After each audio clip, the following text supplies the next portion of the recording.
প্রিয় দর্শক, আসসালামু আলাইকুম। আজকে আমরা আছি আমাদের এই যে আব্দুল মামার সেই বিখ্যাত টমেটো খেতে। ওই যে দেখতেই পাচ্ছেন।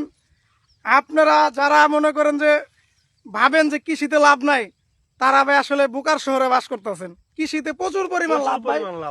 এই যে দেখেন, এই যে একটা জিনিস দেখেন, এই যে দেখেন এই যে টমেটো গুলা, এই যে এগুলা মনে করেন যে আপনার এই যে কত গেছে খরচ, তেরম খরচ জানাই মনে করেন। একটু পরিশ্রম হয়েছে, পরিশ্রম করছে মামায়। এখন মনে করেন যে বাজারে যেই পরিমাণ টাকা বিক্রি হইতেছে ভাই, আর এখন মনে করেন যে সেই লাভ অলরেডি উঠে গেছে গা। তারপরও তো দেখেন যে কত খেতে রয়ে গেছে গা, সব ব্যবসা এটি এখন মনে করেন যে লাভ চালান দুইটা গেছে আরো আগে। তো ভাই কৃষিতে লাভ আছে, এটা বুঝতে হবে। মামা কিছু বলো।